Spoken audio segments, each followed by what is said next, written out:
Aktor dan influencer Denny Sumargo lagi jadi sorotan nih. Gara-garanya dia dianggap mempermainkan dua kalimat syahadat.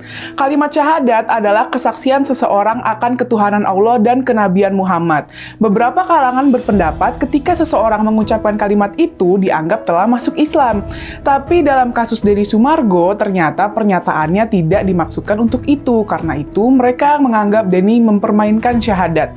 Kejadiannya berawal saat Denny membuat podcast dengan menghadirkan Deriansyah Azhari, mantan basis Viera pada 19 Desember lalu. Dalam podcast itu, Dery menceritakan perjalanan hijrahnya saat memperdalam Islam. Nah, ketika Dery menjelaskan terkait rukun Islam, dia menuntun Denny untuk membaca dua kalimat syahadat. Denny pun ngikutin. Setelah selesai, tiba-tiba Dery berdiri dan memeluk Denny. Denny bingung, apalagi pas Dery bilang kalau dia berhasil mengislamkan dia. Kenapa gue tiba-tiba masuk Islam? Ucapnya dengan nada bingung merespon ucapan Dery.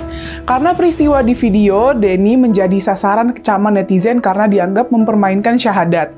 Denny pun akhirnya membuat klarifikasi. Dia bilang semestinya ucapan syahadatnya tidak perlu dipermasalahkan. Karena menurutnya seorang berpindah agama tidak cukup hanya dengan mengucapin dua kalimat syahadat. Tapi mesti diikuti oleh keyakinan serta melakukan ritual dan syarat lainnya.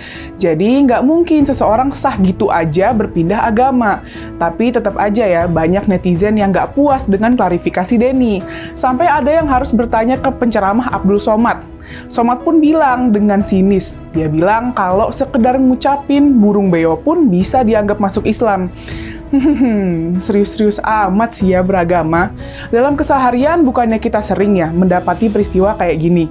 Beberapa waktu lalu misalnya banyak orang Islam yang bernyanyi Tuhan Yesus tidak berubah. Dan itu dianggap biasa aja, nggak nganggap orang Islam itu meyakini Yesus sebagai Tuhan. Yuk bijak memahami suatu peristiwa.